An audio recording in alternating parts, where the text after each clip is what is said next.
Perkenalin, nama gue Jonas. Gue sekarang kerja sebagai blockchain developer di salah satu perusahaan blockchain di Indonesia. Gue habis ini mau nge-share dan ngebahas soal blockchain. Tapi ini untuk level pemula ya, jadi akan banyak banget detail yang emang dibikin sesederhana mungkin supaya kalian tahu konsep dasar dari si blockchain ini. Jadi apa sih itu blockchain? Di video kali ini, kita bakal dibantu oleh FWB Friends with Blockchain Academy untuk mengilustrasikan konsep dari blockchain. Di sini bakalan ada ibu guru yang akan menanyakan pertanyaan-pertanyaan yang harus dijawab oleh para murid. Ada juga anak murid atau validator yang akan menjawab pertanyaan ibu guru, di mana jawaban tersebut akan dicatat di sebuah buku yang disebut dengan ledger. Kemudian, hashchain adalah sebuah peraturan untuk menjawab pertanyaan-pertanyaan dari si ibu guru. Di salah satu kelas FWB Academy, ada peraturan hashchain yang harus dituruti oleh setiap anak. Anak-anak akan diberi pertanyaan tambah-tambahan, kayak A plus B doang. Gampang kok, kayak pertanyaan anak SD aja. Tapi untuk setiap jawaban pertanyaan mereka, harus menambahkan jawaban tersebut dengan jawaban sebelumnya. Untuk gambarannya, jadi misalkan sekarang disuruh menjawab pertanyaan 3, yaitu 1 ditambah 5 itu berapa? Pertanyaan 2 itu jawabannya 3. Jadi, jawaban pertanyaan nomor 3 itu adalah 1 ditambah 5 ditambah 3, yaitu 9. Jadi, setiap pertanyaan harus menambahkan dengan jawaban sebelumnya. Peraturan ini akan berlaku untuk pertanyaan selanjutnya, misalkan nomor 4. Pertanyaannya adalah 2 tambah 2 itu berapa? Nah, yang menjawab harus menambahkan jawabannya dengan jawaban yang sebelumnya. Jadi, 2 tambah 2 ditambah 9, yaitu sama dengan 13. Ini kelas yang nerapin aturan tadi, dan ada 5 anak yang duduk sejajar kayak di sini. Jadi setiap anak punya buku masing-masing yang selalu nyatet jawaban dari ibu guru. Lalu bu guru bilang pertanyaan nomor 5 tambah 6 itu berapa? Ya udah, semua anak pasti coba ngerjain kan. Lalu Cecep selesai ngerjain terus bilang, oh jawabannya itu 11. Tapi karena ada peraturan hashchain, jadi dia nambahin 11 sama 10. Jadi jawabannya 21. Terus dia bilang ke Budi dan juga Damar.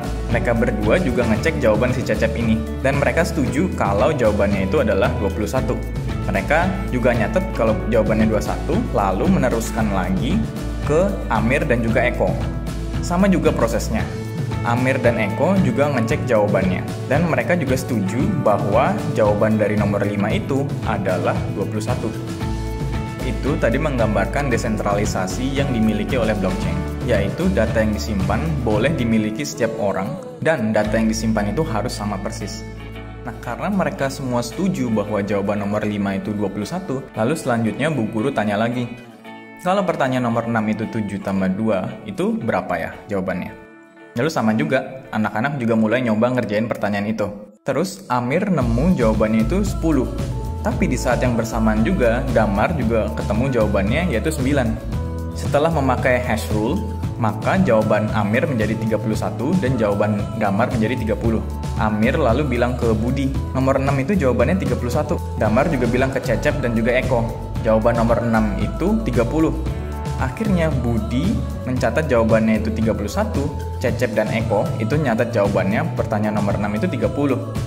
Tapi ketika Budi dan Cecep itu bicara bareng, mereka akan bingung kan, loh kok jawaban nomor 6 kita kok beda ya? Nah, kalau ada situasi yang kayak gini, mereka bakal melihat lebih banyak mana sih jawaban nomor 6, yang 30 atau yang 31. Karena jawaban yang 31 itu lebih sedikit, maka jawaban Amir dan Budi akan di-override atau ditimpa sama jawaban yang paling banyak. Jadi, pertanyaan ke-6, 7 tambah 2, itu akan dicatat hasilnya 30 oleh semua anak. Ilustrasi tadi menggambarkan konsensus atau kesepakatan bersama untuk menentukan data apa sih yang akan dimasukkan ke dalam blockchain. Tujuannya agar data yang disimpan di setiap orang itu pasti sama. Nah, sekarang Amir mau jadi orang jahat. Dia mau mengganti jawaban nomor 5 menjadi 22.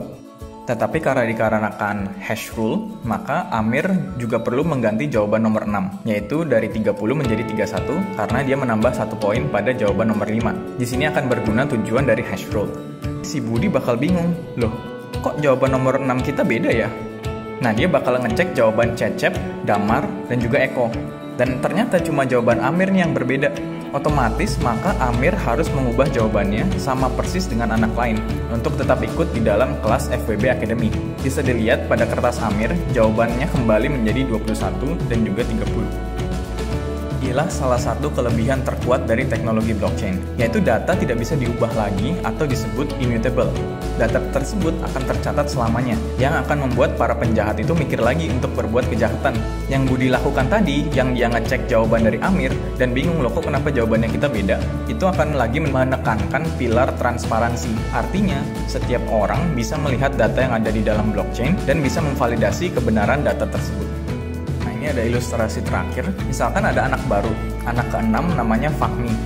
Sebelum dia mengikuti anak lain untuk menjawab pertanyaan ibu guru, dia harus mencatat semua jawaban anak-anak lain pada bukunya sebelum mencoba ikut menjawab pertanyaan dari si ibu guru. Jadi dia harus mencatat semua jawaban dari pertanyaan nomor 1 sampai pertanyaan terakhir dari teman-temannya. Lalu baru dia boleh menjawab pertanyaan-pertanyaan dari ibu guru. Itu hal yang mau gue tekenin adalah pilar desentralisasi lagi. Artinya data bisa dimiliki oleh setiap orang. Jadi siapa saja yang qualified untuk berada di jaringan blockchain bisa memiliki data yang sama dengan orang lain yang berada di jaringan tersebut. Jadi untuk nge-recap aja, kelebihan blockchain berada pada 4 hal, yaitu desentralisasi, konsensus atau kesepakatan bersama, data tidak bisa diubah atau immutable, dan semua data yang transparan.